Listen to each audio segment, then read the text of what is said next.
अस्सलाम वालेकुम नाज़रीन, एक नई वीडियो के साथ मैं हूं आपका मेज़बान रज़ा अब्बास। नाज़रीन, बात करेंगे हम मुतादिद वीडियोज़ के अंदर किसी न किसी ख़बर या किसी न किसी वाक़े को हम रिपोर्ट करते हैं, मगर आज की वीडियो कुछ अलग होगी।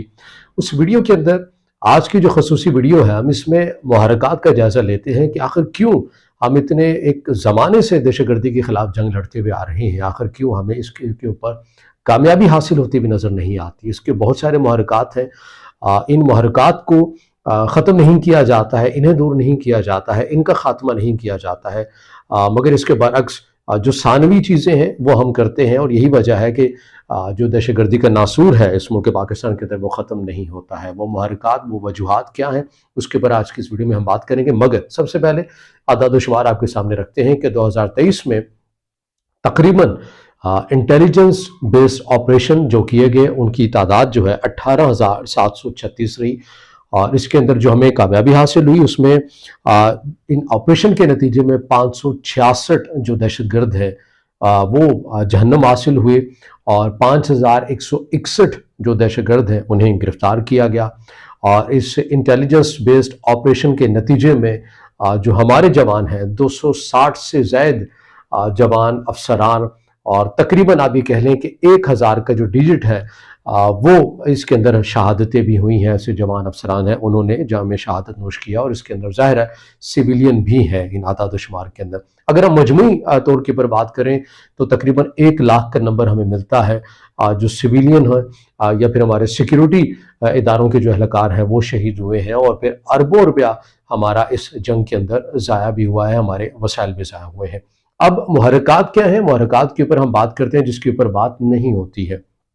नाज़रीन, हमें याद रखना चाहिए कि हमें एक ऐसे दहशतगर्द या ऐसे दुश्मन का सामना है जो हमारी ही सफ़ों के अंदर मौजूद है।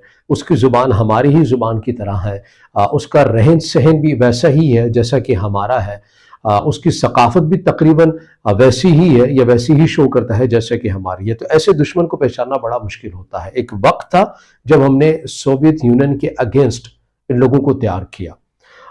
मुजाहिदीन या जिहाद के फ़रोग़ के लिए या जिहाद के फ़ज़ाइल के ऊपर हमने जिस मख़सूस तबक़े फ़िक्र का इंतख़ाब किया और उनसे तक़रीर करवाई। याद होगा आपको कि पीटीवी में भी अक्सर अमूमन ऐसे ही नज़रियात के हामिल जो हैं वो राइटर्स हुआ करते थे, वो ड्रामे भी फिर ऐसे ही नशर किया करते थे कि एकदम से जो भी उसका देखने वाला होता था उसको यही होता था कि मैं भी जिहाद के लिए राज़ी हो जाऊँ। तो ऐसी जहन साजी की गई, ऐसी हमने खेप तैयार की मुजाहिदीन के नाम के ऊपर, जिहाद की तरवीज हमने दी। और जब सोवियत यूनियन यहाँ से चला गया, यानी कि अफगानिस्तान से चला गया, फिर हमने क्या किया, फिर हमने ये किया कि इस तमाम चीज़ों को हमने खुद ऑन किया। हमने कहा कि देखें कि ये जो जिहादी हैं ये हमारा कितना अजीम असासा है, और इनके होते हुए हमें कोई ख़तरा नहीं है, और जंगें लड़ने के लिए हमें बरह रास्त अपनी फ़ौजें नहीं भेजनी पड़ेंगी, बल्कि हम इन्हीं से जो है वो काम लेंगे। उस वक्त हमने ये बाकायदा तौर के ऊपर इन्हें ऑन किया।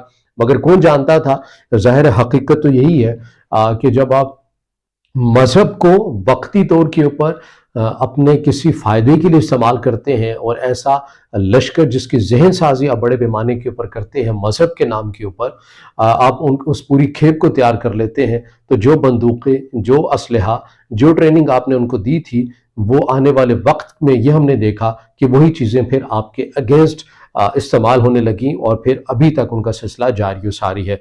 तो जब भी ऐसे अनासिर के ख़िलाफ़ रियासत का कार्रवाई का इरादा रखती है, तो मजहबी तबक़ा फ़िक्र एक ख़ास मौजूद है जो आज तक इनकी पुष्पनाही करता हुआ नज़र आ रहा है। ना सिर्फ मजहबी मौजूद है बल्कि सियासी भी मौजूद है। और जब रियासती पॉलिसी एक सामने आ जाती है हमारे, तो मसलहतन ये जो मजहबी जो इस तबके की हिमायत करते हैं या फिर सियासी लोग ऐसे तबके की हिमायत करते हैं, तो मसलहतन खामोश हो जाते हैं और ऐसे बयानात देते हैं जिनसे ना कोई वाज़ेह भी बात हो और इबहम यानी उनकी बात के अंदर मौजूद रहता है। और ये दहशतगर्द क्या करते हैं कि आपकी जो रवायती कल्चर है तकरीबन उसकी तमाम निशानियों को दरहम बरहम करते हैं, उन्हें निशाना बनाते हैं। हमने देखा है कि किस तरह से ये जो दहशतगर्द है ये मसाजिद को, इमाम बारगाहों को, दरगाहों को, बाज़ारों को, आम लोगों को, स्कूल्स को हत्या के निशाना बनाते हैं, और ये तमाम चीज़ें करते हैं मज़हब के नाम के ऊपर।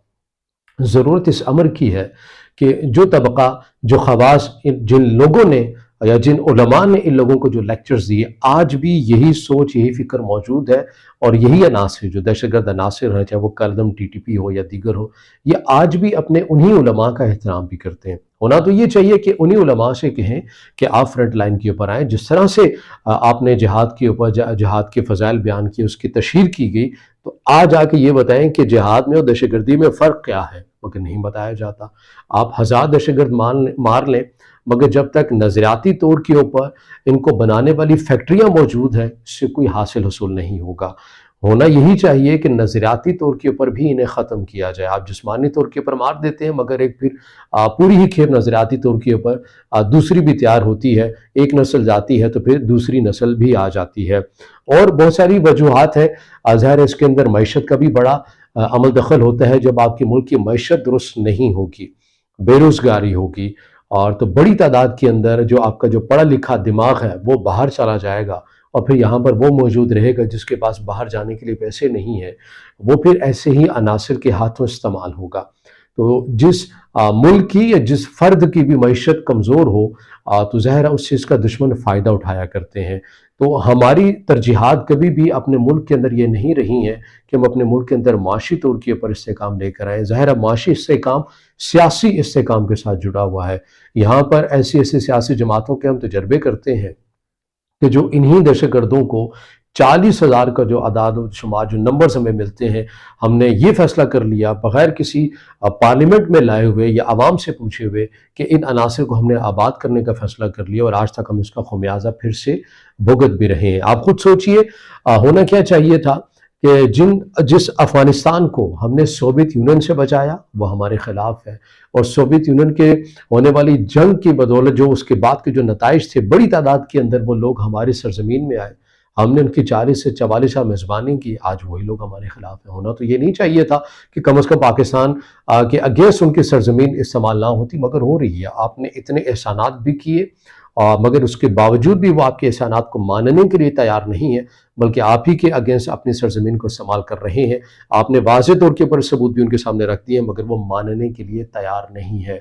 تو ضرورت اس امر کی ہے جو پاکستان کے اندر موجود ان کی نظریاتی وابستگی یا نظریاتی پشت پناہی ہے یا سیاسی پشت پناہی ہے، اسے صحیح معنوں میں ختم کرنا ہوگا اور بلا امتیاز کارروائی کرنی ہوگی۔ اگر آپ سنجیدہ ہیں کہ اس دہشت گردی کے اس ناسور کو اس وطن سے ختم کرنا ہے، تو سب سے پہلے یہ دو کام اہم ہیں جنہیں ختم کرنا ہے، اور یہیں سے پھر ریاست کا پتہ بھی چلے گا کہ واقعی صحیح معنوں میں ایک مصمم ارادہ کیے ہوئے ہے یہ ریاست، تاکہ اس ملک کو، اس کے لوگوں کو اور سیکیورٹی اہلکاروں کو جو دہشت گردی کے ناسور سے آئے روز شہید ہو رہے ہیں، اس دہشت گردی کے ناسور کا خاتمہ ہو سکے۔ جب یہ ہمیں اقدامات ہوتے ہوئے نظر آئیں گے، تبھی ہمیں پتہ چلے گا کہ واقعی اب ریاست نے ایک اصولی فیصلہ کر لیا ہے۔